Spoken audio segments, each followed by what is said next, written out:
বন্ধু-বান্ধৱীসকল এই মুহূৰ্তত আপোনালোকলৈ লৈ আহিছোঁ এটি গুৰুত্বপূৰ্ণ ভিডিঅ' অৰুণোদয় আঁচনি সংক্ৰান্তত গুৰুত্বপূৰ্ণ কিছু তথ্য আপোনালোকৰ সৈতে শ্বেয়াৰ কৰিব যত্ন কৰিম। আজি সোমবাৰ আৰু 10 তাৰিখ। প্ৰত্যেক মাহৰ 10 তাৰিখে যিহেতু অৰুণোদয় আঁচনিৰ ধন আপোনালোকে নিয়মিতভাৱে লাভ কৰি আছে, গতিকে আজি সোমবাৰ আৰু 10 তাৰিখ আজি আপুনি লাভ কৰিব অৰুণোদয় আঁচনিৰ টকা। আজি নতুনসকলেও লাভ কৰিব নেকি অৰুণোদয় আঁচনিৰ ধন? বহু নতুন হিতাধিকাৰীয়ে জানিব খোজে যে তেওঁলোকৰ ডকুমেণ্টছ ভেৰিফিকেশ্যনৰ বাবে পঠিওৱা হৈছে, যাৰ কাৰণে তেওঁলোকে অৰুণোদয় আঁচনিৰ ধন যিকোনো মুহূৰ্তত লাভ কৰা আৰম্ভ কৰিব নেকি। এই সংক্ৰান্ততো কিছু তথ্য আপোনালোকক বুজাই দিব যত্ন কৰিম। বেংক একাউণ্টত যদি অৰুণোদয় আঁচনিৰ ধন সময়মতে সোমোৱা নাই, আপুনি কি কৰিব লাগিব, এই সকলোখিনি তথ্য আপোনাক জনাব যত্ন কৰিম এই ভিডিঅ'টোৰ জৰিয়তে। মূল ভিডিঅ'টোলৈ যোৱাৰ আগতে আপোনালোকক জনাম সৰু এটা ৰিকুৱেষ্ট, এনেধৰণৰ ভিডিঅ'বোৰ নিতৌ পাবলৈ চেনেলটোলৈ যদি নতুন ভৰি ৰাখিছে চেনেলটো ছাবস্ক্ৰাইব কৰি ল'ব। লগতে ভিডিঅ'টো যদি ফেচবুকত চাইছে পেজটো অৱশ্যে এটি ফ'ল' দিব, ভিডিঅ'টো বন্ধু-বান্ধৱীলৈ শ্বেয়াৰ কৰি দিব। আহক বন্ধুসকল, আমি মূল ভিডিঅ'টোলৈ আগবাঢ়িছোঁ। আজি সোমবাৰ 10 তাৰিখ ৰাতিপুৱা 9 বজাৰ পিছতে আপোনাৰ বেংক একাউণ্টত অৰুণোদয় আঁচনিৰ ধন সোমাব। পূৰ্বৰ দৰে 1250 টকা আপোনাৰ বেংক একাউণ্টত সোমোৱাৰ যথেষ্ট সম্ভাৱনা আছে।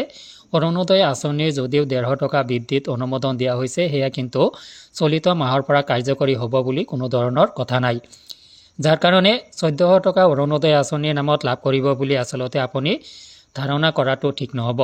পূৰ্বৰ দৰে আপোনাৰ বেংক একাউণ্টত 1250 টকা আজি সোমাব। তো যদি আপোনাৰ বেংক একাউণ্টত এই ধনখিনি সোমোৱা নাই, তেতিয়াহ'লে আপুনি কি কৰিব? প্ৰাথমিকভাৱে যদি আপোনাৰ বেংক একাউণ্টত ধনখিনি ৰাতিপুৱাৰ ভাগত সোমোৱা নাই, আপুনি গধূলিলৈ অপেক্ষা কৰক। কাৰণ গধূলি মানে সন্ধিয়ালৈকে অৰুণোদয় আঁচনিৰ ধনখিনি আচলতে প্ৰভাইড কৰা হয়।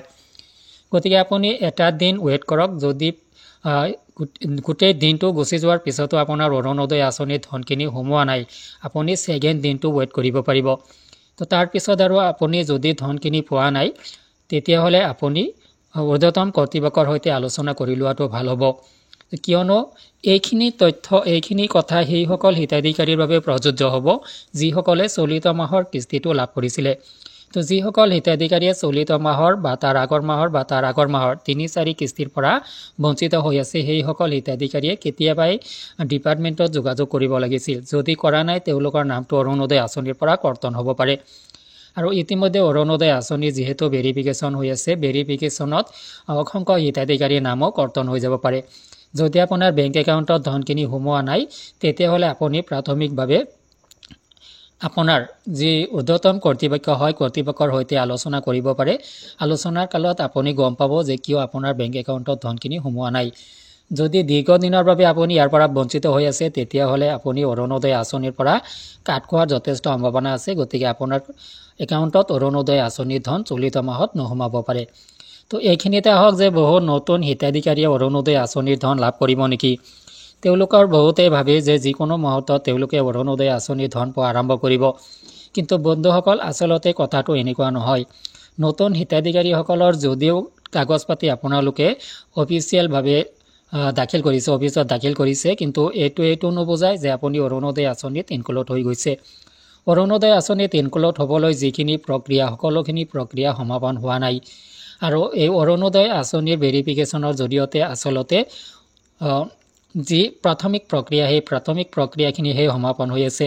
গতিকে নতুন হিতাধিকাৰী হিচাপে, নতুনকৈ ভেৰিফিকেশ্যনৰ বাবে ডকুমেণ্টছ পঠিওৱা হিতাধিকাৰী হিচাপে আপুনি অৰুণোদয় আঁচনিৰ চলিত মাহৰ কিস্তিটো লাভ নকৰিব। তে বন্ধুসকল, ভিডিঅ'টোৰ জৰিয়তে যিখিনি তথ্য আপোনাক প্ৰভাইড কৰা হৈছে, আশা কৰিছোঁ বুজি পাইছে। যদি কিবা বুজিব লগা আছে, ভিডিঅ' কমেণ্ট ছেকশ্যনত কমেণ্ট কৰিব। আজিলৈ এৰিছোঁ, ধন্যবাদ।